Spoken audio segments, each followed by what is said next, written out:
E agora, então tá, eu vou falar agora como que é, assim, a nível global, né, mundial, a atuação do farmacêutico clínico no PGA, como que deve ser, tá bom? O que que essas diretrizes que a gente tem, não aqui no Brasil ainda, né, mas a gente já tem coisas fora, né, nos Estados Unidos, na Europa, onde a participação do farmacêutico no PGA ela já é bem consolidada, inclusive aonde lá o farmacêutico ele atua como um co-líder do programa, né? Mas vale lembrar que para isso, nesses países, né, o farmacêutico ele precisa ter formação específica em doenças infecciosas ou em gerenciamento de antimicrobianos, né? Porque lá fora eles dão o nome de farmacêutico ID, né, de infectious diseases, ou farmacêutico AMS, né, que é de antimicrobial stewardship. No Brasil, a gente ainda não tem muito uma formação oficial com esse título reconhecido pelas sociedades, né, de classe, como acontece lá fora, mas o que se espera é que os farmacêuticos que atuam, né, nesses programas, eles tenham um conhecimento sólido, né, de farmacologia, de farmacocinética, de farmacodinâmica dos antimicrobianos, pelo menos aqueles utilizados na instituição, né, aqueles padronizados ali. E além disso também, né, estar sempre familiarizado com as infecções mais prevalentes, com os perfis de resistências e com os protocolos clínicos atualizados ali da instituição. Então, vou passar aqui rapidinho pelas caixinhas. Primeira coisa, né, análise de prescrição de antimicrobianos. É feita uma avaliação da escolha, da dose, da via de duração, compatibilidade com cultura, diagnóstico de diretrizes institucionais. Ah, tá. Eu separei em dois blocos de ações clínicas diretas e ações estratégicas de suporte, porque a nossa ação, ela é dividida. Eu dividi para ficar um pouco mais fácil de vocês entenderem.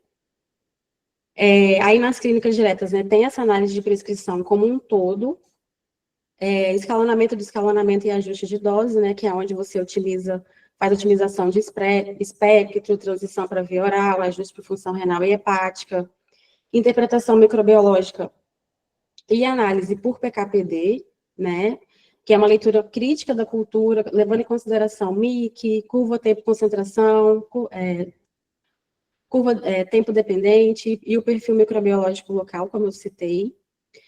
O monitoramento terapêutico e a farmacovigilância, que é quando é aquele acompanhamento da resposta clínica, né, de eventos adversos, de toxicidade e de interações. Registro e comunicação das intervenções, né, que é a documentação em prontuário, sistemas de integração com a equipe assistencial. E a participação nas decisões clínicas, que é a nossa presença ativa nos rounds de discussões dos profissionais e apoio à escolha empírica individualizada. Essas são as ações clínicas diretas que nos competem dentro do programa, porque ele é bem dividido assim para cada categoria, principalmente nessa nova diretriz nossa, já vem falando isso. Já tem lá as partes que competem para cada profissional.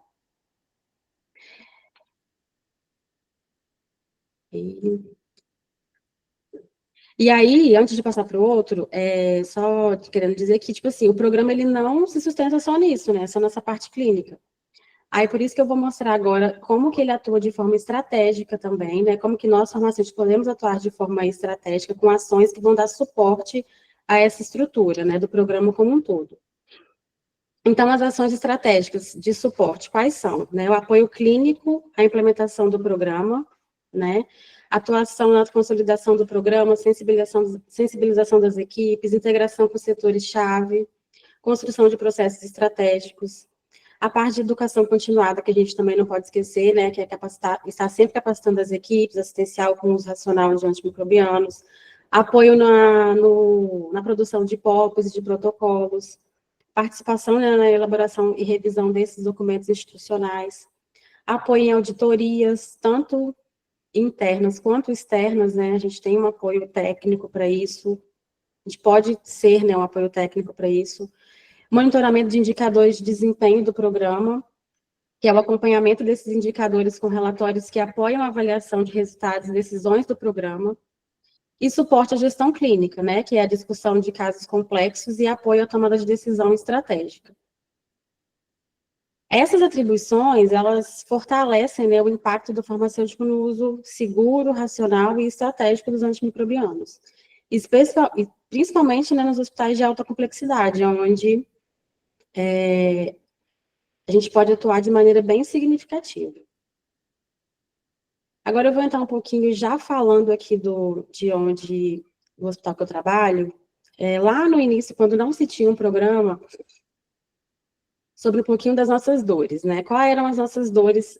Na verdade, eram as dores da doutora Carol, que foi ela que chegou aqui primeiro e ela que sentiu mais isso na pele, né? Quando eu cheguei, ela já estava montando já o programa, mas quais foram as dores, né, que ela relata? Que o programa, inicialmente, ele era integrado dentro do NCIH, gerenciamento tinha apenas de antimicrobianos estratégicos, né, aqueles de alto custo, aquele modelo mais antigo que a gente tem de que os infectos olham só aqueles antimicrobianos estratégicos, né, de alto custo, de espectro maior.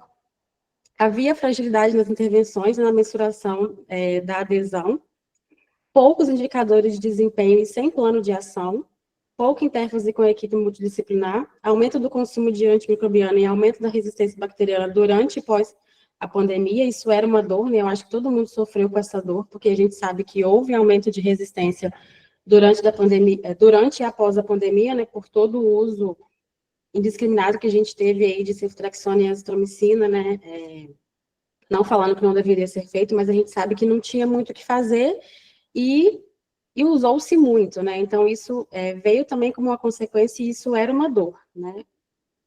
E educação médica continuada, que também não tinha, sabe? Era aquele NCH com infectologia padrão, assim, né? Que a gente vê, que não tinha nada muito estruturado.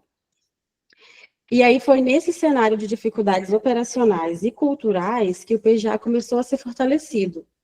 E aí foi nesse contexto que a minha atuação como farmacêutica clínica passou a fazer um pouquinho de diferença. Então, de onde a gente saiu? A gente saiu de um ponto que a análise era retrospectiva, a avaliação era pontual da indicação, avaliava-se se aquela indicação tinha sido certa naquele momento. Não tinha farmacêutico clínico e não tinha intervenções, era só feita a avaliação, né, registrava o dado e ficava por aquilo ali mesmo. Respondia-se pareceres, né, comum, a farmácia clínica existia farmácia clínica, mas ela não era vinculada no NCH, né, ela fazia o papel dela de farmácia clínica, mas não se tinha o olhar, assim, tão aproximado, né, para a questão dos antimicrobianos, e aí a gente chegou hoje num ponto B.